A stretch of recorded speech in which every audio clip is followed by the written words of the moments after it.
Assalamualaikum. Waalaikumsalam warahmatullahi wabarakatuh. Pak Aidil, apa kabar? Alhamdulillah sehat, bagus. Alhamdulillah. Saya udah lama Pak. Iya Pak, Kelapa Gading, beda provinsi kita. Macet ya Pak ya. Silakan Pak duduk Pak. Terima kasih Pak. Silakan duduk. Ya. Dan kayaknya pakai masker ini bisa dicopot ya. Oh iya. Karena napas kita itu. Alhamdulillah. Assalamualaikum warahmatullahi wabarakatuh. Waalaikumsalam warahmatullahi wabarakatuh. Pemirsa Pilo Indonesia, sahabat Pilo Indonesia, kita saat ini berada di wilayah Ciputat, Tangerang, Banten. Dan di sore ini saya punya teman namanya Pak Aidil Muhammad dari Sawal Group. Apa kabar Pak? Alhamdulillah sehat, bagus. Kayaknya kita sudah lama Pak ya, nggak jumpa Pak ya? Iya. Ada sekitar 5 tahun ya. Dan Pak Aidil ini salah satunya adalah beliau dulu di praktisi di lembaga keuangan syariah. Betul, di Pak. perbankan. Dan alhamdulillah setelah tidak di perbankan ya, banyak hal-hal yang dikembangkan Pak ya, terutama pengembangan namanya Sawal Travel, kemudian sampai pada beberapa bisnis-bisnis yang lain berbasis filantropi. Alhamdulillah bagus. Dan gini Pak, sudah banyak teman-teman memberikan pertanyaan pada saya di WhatsApp sini bahwa sebetulnya kan industri keuangan syariah saat ini kan berkembang dengan pesat Pak. Betul. Tapi yang menjadikan pertanyaan bagaimana sih kesiapan dari sumber daya manusia. Jangan sampai banyaknya industri keuangan syariah tapi tidak diimbangi dengan adanya sumber daya manusia. Gimana Bapak melihatnya ini Pak Aidil? Memang mohon maaf ini agak berat tapi kita anggap ringan-ringan saja. Siap. Ini udah lama nggak temu, pertanyaannya langsung menarik begini. Iya. Betul sih Pak Agus. Jadi tadi semenjak memang sudah tidak di praktisi perbankan syariah ya. Saya juga mungkin sama, kita punya pengalaman bagus ketemu dengan teman-teman gitu ya, teman-teman bisnis, juga ketemu dengan adik-adik mahasiswa, anak-anak muda gitu ya, yang memang semangatnya sekarang masih terus menggelora untuk mengejar dan mencapai target-target mereka, terutama dengan perubahan teknologi saat ini. Kalau saya bisa menyampaikan my personal view ya, mau itu bicara revolusi industri 4.0 ya, atau mau bicara era robotik, tapi pada prinsipnya memang kembali ke persiapan diri kita ya Pak? Betul. Gitu ya, ke sumber daya manusia atau sumber daya insaninya gitu ya. Karena ada beberapa poin yang saya melihat gitu ya. Semua 2 tahun ini kita kan benar-benar shocking gitu Pak ya, dengan adanya pandemi ini gitu ya. Sehingga banyak dari pelaku bisnis maupun masyarakat pun juga melihat ini bahasa bisnisnya sebagai disruption gitu ya Pak, dari pandemi ini gitu. Belum lagi dari gangguan atau disruption teknologi. Kalau saya melihat yang perlu kita cermati atau perlu kita siasati sekarang justru adalah dari sisi disruption mentality Pak. Karena nanti nggak usah bicara teknologi, kemudian era robotik ya, tapi persiapan kembali diri kita itu melihat dengan era ke depan nanti. Sudah tidak zamannya sekarang itu kita spesialis tetap perlu Pak ya. Tapi kita harus bisa menjadi orang yang generalis gitu ya.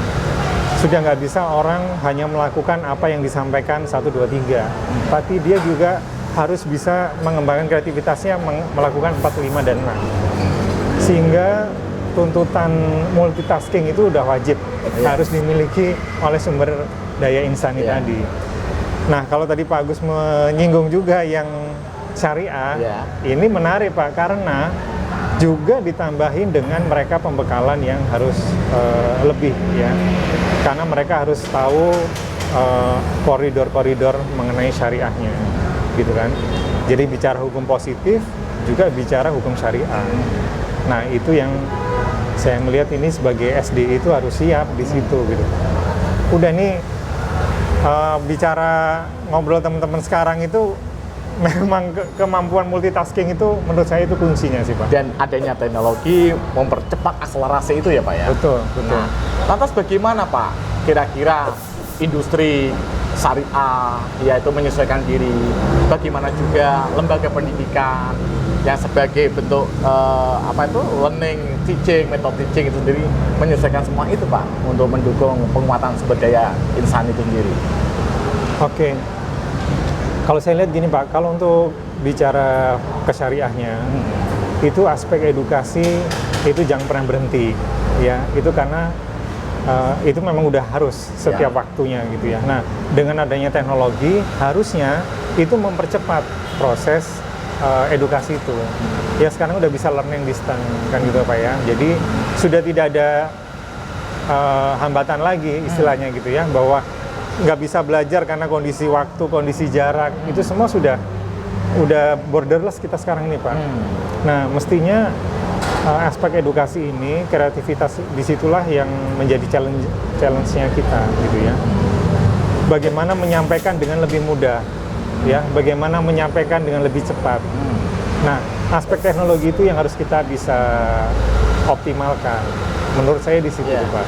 Berarti teknologi pendidikan itu harus bisa mampu diterapkan di dalam namanya perguruan tinggi yang menyediakan sumber daya insan itu Pak ya. Sehingga dengan adanya teknologi pendidikan bisa menjadikan semacam metodologi pendidikan juga lebih sangat dinamis ya kan, tidak mengalami kekakuan.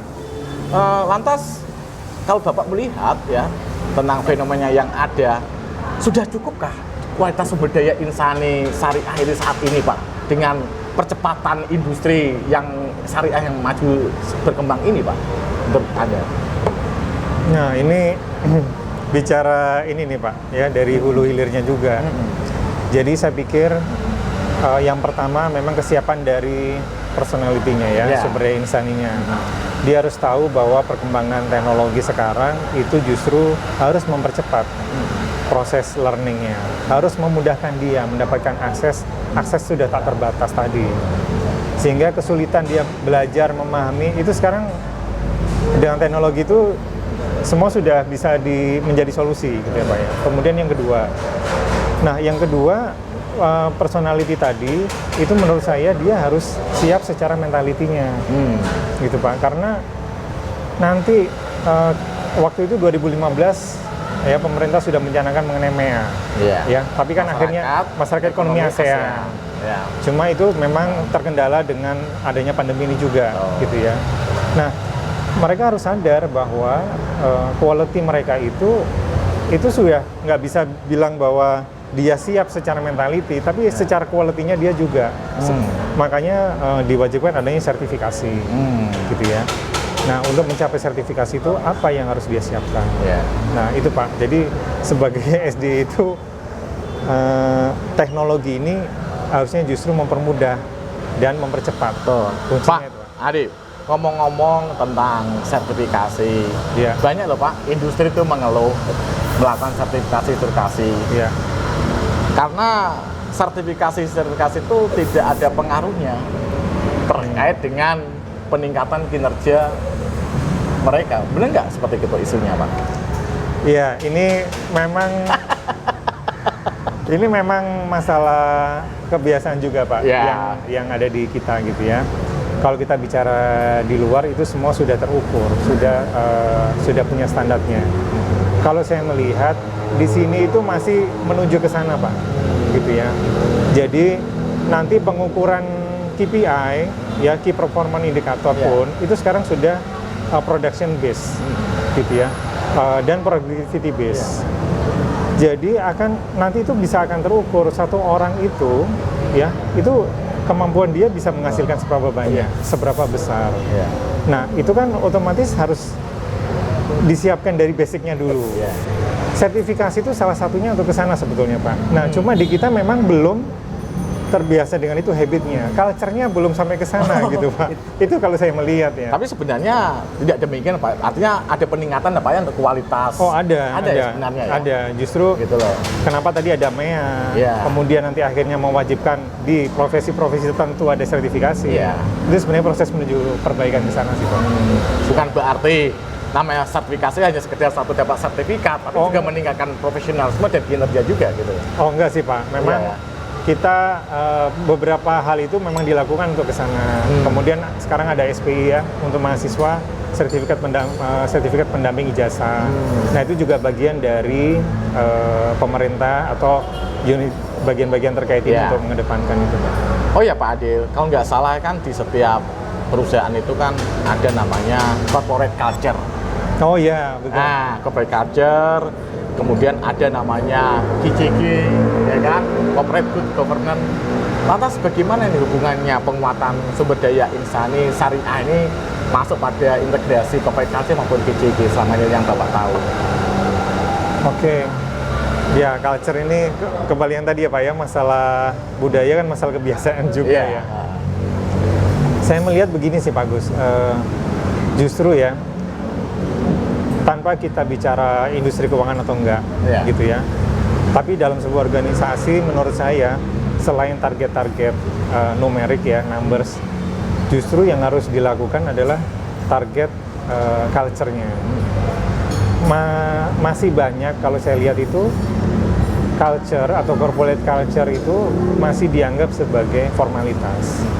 Padahal menurut saya justru itu prioritas. Itu dulu, kuatkan dulu gitu ya. Nah sehingga kan di organisasi itu dinamika biasa ya Pak ya, orang masuk orang keluar. Nah tapi pada saat kita siapapun yang ada di sana itu dia harus tahu bahwa tujuan utamanya ya organisasi itu. Nah budaya itu, culture itu yang saya melihat karena masih dilihat sebagai formalitas, ya jadi kadang kita ada kendala di situ tuh Pak.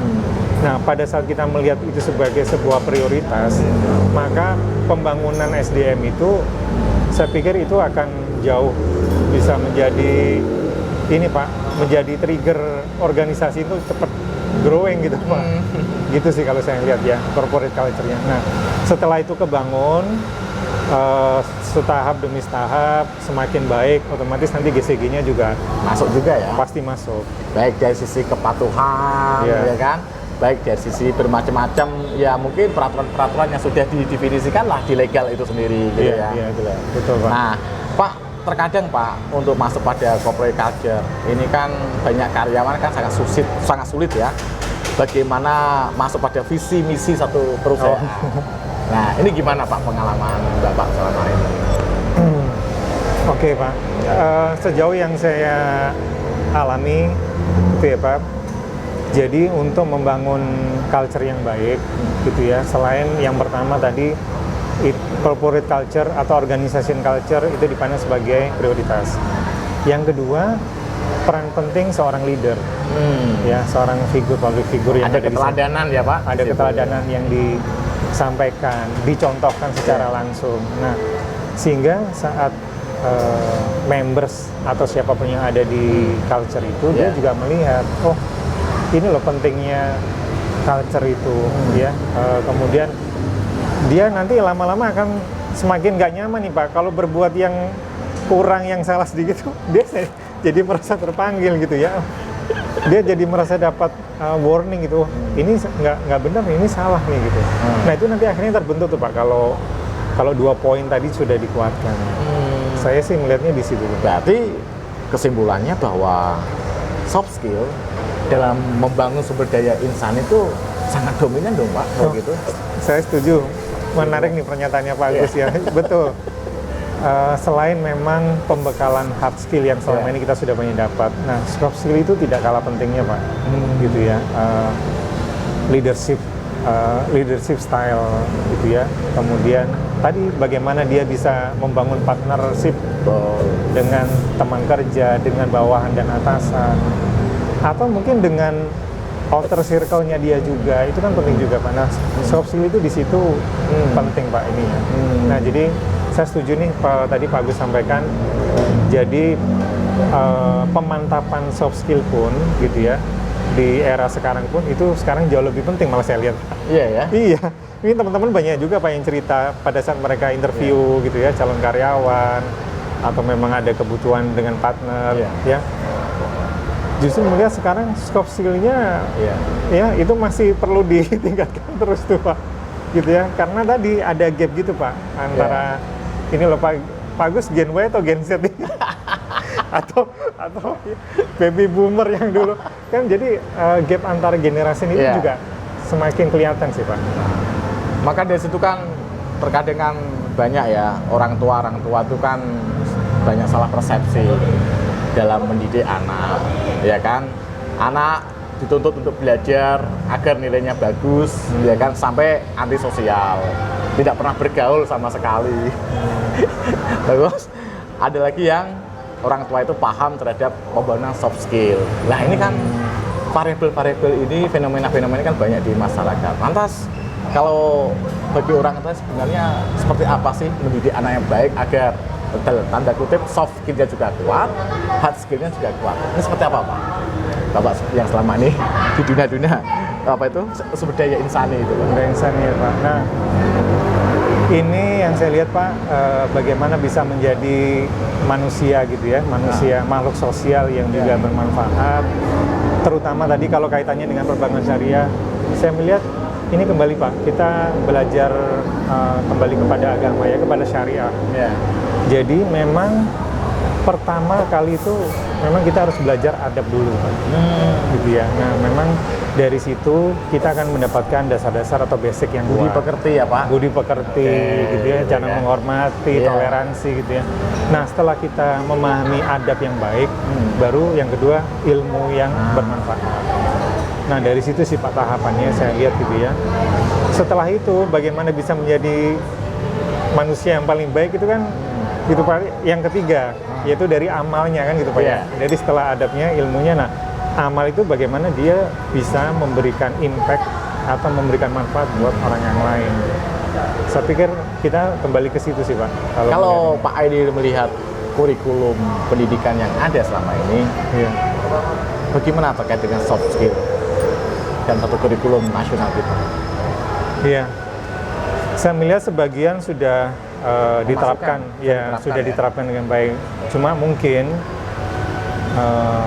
saya perlu itu melakukan kajian ya Pak ya, melihat analisis dulu. Tapi sepanjang yang saya lihat ya, memang tidak semua melaksanakan. Artinya tidak rata atau prioritasnya yang berbeda mungkin. Jadi ada beberapa yang menerapkan memang adab perlu dulu nih, ya. Atau memang anak atau orang itu memang harus pintar dulu, dapat ilmunya dulu gitu ya. Gimana tuh? Pintar dulu atau adab dulu gitu? Mana dulu itu?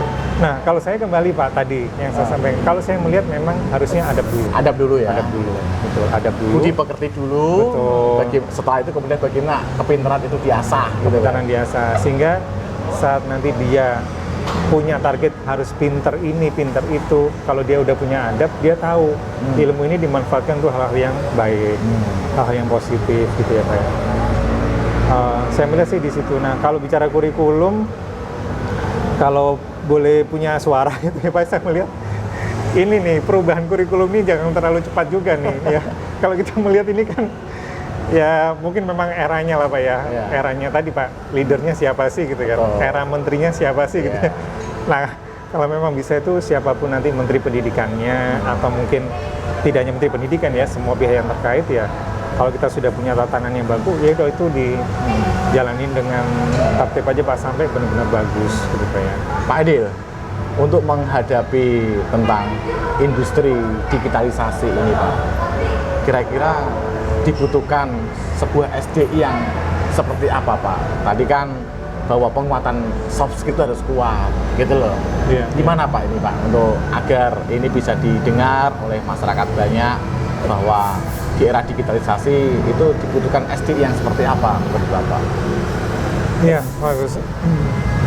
Saya juga kebetulan Pak ada beberapa program pelatihan yang berlangsung dan itu dengan teman-teman atau adik-adik mahasiswa. Sejak kapan itu?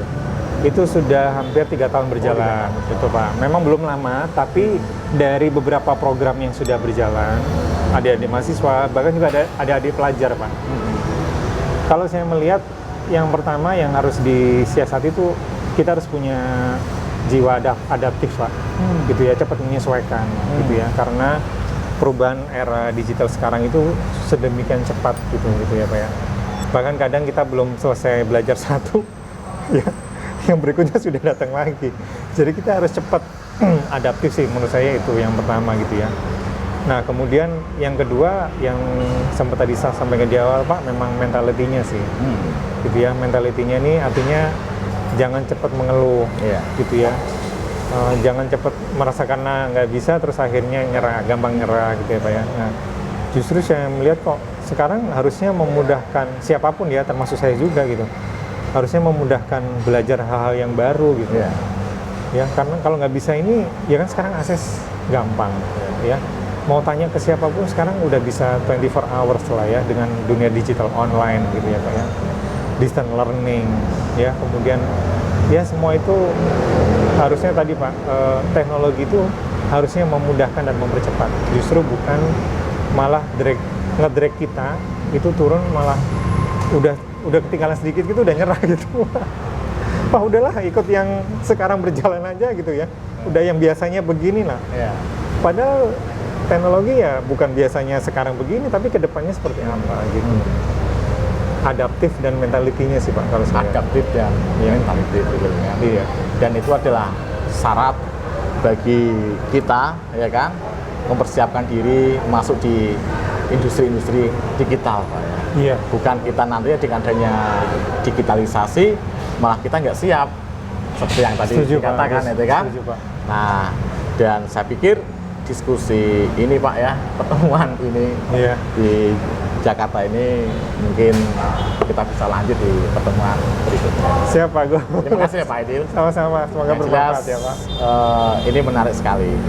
Pemirsa Philo Indonesia, Bapak Aidil Muhammad, salah satu praktisi sumber daya insani, menarik tadi beliau sampaikan bahwa menghadapi industri digitalisasi ya, itu kita harus benar-benar harus siap, terutama adalah mentality.